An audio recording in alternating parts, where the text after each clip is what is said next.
Saudara dan saudari yang Tuhan cintai, selamat pagi dan selamat bertemu lagi dalam renungan harian dari Paroki Santo Fransiskus Assisi Apio, edisi hari Sabtu, tanggal 1 Agustus 2026. Hari ini Gereja Semesta memperingati peringatan wajib Santo Alfonsus Maria del Giori, Uskup dan Pujangga Gereja. Mengawali hari yang baru ini, kita hendak mendengar dan merenungkan sabda Tuhan. Marilah sebelum kita mendengar dan merenungkan sabda Tuhan, kita berdoa. Dalam nama Bapa dan Putra dan Roh Kudus. Amin. Allah Bapa yang penuh kasih, bukalah hati kami agar mampu mendengarkan sabda-Mu dengan rendah hati. Berilah kami keberanian untuk menerima kebenaran dan kekuatan untuk hidup sesuai dengan kehendak-Mu. Semoga teladan Santo Alfonsus Maria de Liguori menuntun kami semakin setia menjadi pengikut Putra-Mu. Bersabdalah ya Tuhan, kami siap mendengarkan.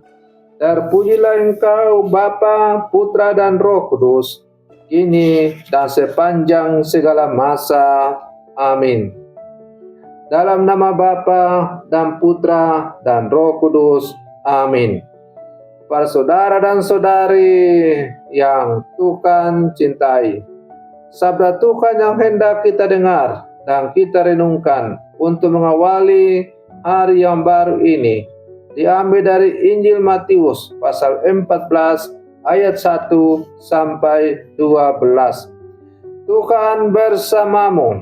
Inilah Injil suci menurut Matius. Sekali peristiwa sampailah berita tentang Yesus kepada Herodes, raja wilayah. Maka ia berkata kepada pegawai-pegawainya, "Inilah Yohanes Pembaptis. Ia sudah bangkit dari antara orang mati, dan itulah sebabnya kuasa-kuasa itu bekerja di dalamnya." Sebab memang Herodes telah menyuruh menangkap Yohanes, membelenggu dan memenjarakannya berhubung dengan peristiwa Herodias istri Filipus saudaranya. Sebab Yohanes pernah menegur Herodes, "Tidak halal engkau mengambil Herodias." Herodias ingin membunuhnya, tetapi ia takut kepada banyak orang yang memandang Yohanes sebagai nabi. Tetapi pada hari ulang tahun Herodes, menarilah putri Herodias di tengah-tengah mereka dan menyenangkan hati Herodes, sehingga Herodes bersumpah akan berikan kepadanya apa saja yang dimintanya. Maka setelah dihasut oleh ibunya, putri itu berkata, "Berikanlah kepadaku di sini kepala Yohanes Pembaptis di sebuah talam." Lalu sedihlah hati raja, tetapi karena sumpahnya dan karena tamu-tamunya, diperintahkannya juga untuk memberikannya. Disuruhnya orang memenggal kepala Yohanes di penjara dan membawanya di sebuah talam, lalu diberikan kepada putri Herodias, dan putri Herodias membawanya kepada ibunya. Kemudian datanglah murid-murid Yohanes Pembaptis, mengambil jenazah itu dan menguburkannya. Lalu pergilah mereka memberitahu Yesus. Demikianlah sabda Tuhan.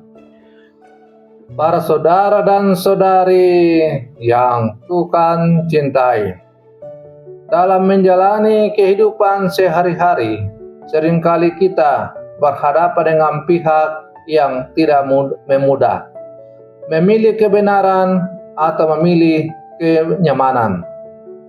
Kebenaran kadang membuat kita tidak nyaman. Kebenaran bisa menegur kesalahan kita, menuntut perubahan, bahkan membuat kita kehilangan sesuatu yang kita sukai. Karena itu, banyak orang lebih memilih diam, menghindar atau mengikuti arus daripada berdiri teguh pada apa yang benar. Hari ini gereja memperingati Santo Alfonsus Maria de Liguori, seorang uskup dan pujangga gereja yang sepanjang hidupnya membela kebenaran iman sekaligus menunjukkan kasih dan belas kasih Allah kepada manusia.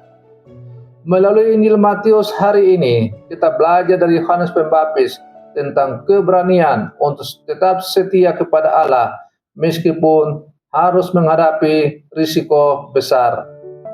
Para saudara dan saudari yang Tuhan cintai, dalam bacaan Injil yang baru saja kita dengar bersama, kita mendengar kisah tentang kematian Yohanes Pembaptis. Yohanes dipenjara oleh Raja Herodes karena ia berani mengatakan kebenaran. Yohanes menegur Herodes karena mengambil Herodias, istri saudaranya. Teguran itu bukan karena Yohanes membenci Herodes, tetapi karena ia mencintai kebenaran dan menghendaki pertobatan. Namun Herodes tidak mampu menerima kebenaran itu. Ia sebenarnya tahu bahwa Yohanes adalah orang benar. Ia bahkan merasa sedih ketika harus memenuhi permintaan putri Herodias untuk membunuh Yohanes. Tetapi Herodes lebih takut kehilangan kehormatan di depan orang banyak daripada takut kehilangan kebenaran di hadapan Allah.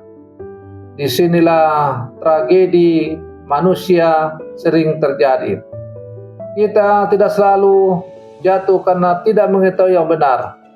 Seringkali kita jatuh karena tidak memiliki keberanian untuk melakukan yang benar. Bukankah pengalaman seperti ini juga terjadi dalam hidup kita? Kadang kita tahu bahwa meminta maaf adalah hal yang benar, tetapi gengsi menahannya. Kita tahu bahwa berkata jujur adalah kehendak Tuhan, tetapi kita memilih berbohong demi keuntungan. Kita tahu bahwa gosip dapat melukai orang lain, tetapi kita tetap menyebarkannya karena ingin diterima oleh lingkungan. Kita mungkin tidak seperti Herodes yang mengambil nyawa Yohanes Pembaptis, tetapi tanpa sadar kita dapat membunuh dengan cara yang lain. Membunuh semangat seseorang dengan kata-kata yang menyakitkan, membunuh kepercayaan dengan ketidakjujuran, atau membunuh suara hati sendiri karena terus membenarkan kesalahan. Yohanes Pembaptis mengajarkan bahwa kebenaran memang memiliki harga. Ia kehilangan kebebasan, bahkan kehilangan hidupnya. Tetapi ia tidak kehilangan martabatnya sebagai seorang hamba Allah. Santo Alfonsus Maria de Liguori juga mengingatkan kita bahwa hidup kudus bukan hanya tentang melakukan hal-hal besar, tetapi tentang kesetiaan dalam keputusan kecil setiap hari, memilih kasih daripada kebencian, memilih kejujuran daripada keuntungan pribadi, dan memilih kehendak Tuhan daripada pujian manusia. Para saudara dan saudari yang Tuhan cintai, sabda Tuhan hari ini mengajak kita untuk bertanya pada diri kita masing-masing. Apakah dalam hidup saya lebih sering mencari apa yang benar atau hanya mencari apa yang membuat saya merasa nyaman? Di dalam keluarga, apakah saya berani mengakui kesalahan dan meminta maaf? Di tempat kerja, apakah saya tetap jujur ketika tidak ada yang melihat? Dalam kehidupan sosial dan media digital, apakah saya membuat damai atau ikut menyebarkan luka? Menjadi murid Kristus berarti berani seperti Yohanes Pembaptis, mengatakan dan melakukan yang benar dengan hati yang penuh kasih. Jangan sampai kita menjaga nama baik di hadapan manusia, tetapi kehilangan damai di hadapan Tuhan. Jangan sampai kita mendapatkan penerimaan dunia, tetapi kehilangan suara hati. Mari kita memohon bantuan Tuhan melalui teladan Santo Alfonsius Maria de Liguori agar kita memiliki hati yang lembut untuk menerima teguran, keberanian untuk memperjuangkan kebenaran, dan kasih untuk menghadirkan wajah Kristus di tengah dunia. Semoga pada akhirnya bukan tepuk tangan manusia yang menentukan hidup kita, tetapi kesetiaan kepada Allah. Para saudara dan saudari yang Tuhan cintai, mari kita akhiri renungan pagi kita dengan berdoa. Dalam nama Bapa dan Putra dan Roh Kudus. Amin. Tuhan Yesus, terima kasih atas sabda-Mu hari ini. Kuatkanlah kami agar kami berani hidup dalam kebenaran, rendah hati, menerima teguran, dan setia mengikuti jalan-Mu. Semoga melalui teladan Santo Alfonsius Maria de Liguori, hidup kami semakin menjadi kesaksian kasih-Mu. Doa ini kami sampaikan kepadamu dengan pengantaran Kristus Tuhan kami. Amin.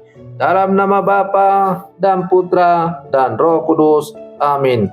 Para saudara dan saudari yang terkasih, selamat pagi. Tuhan memberkati kita semua.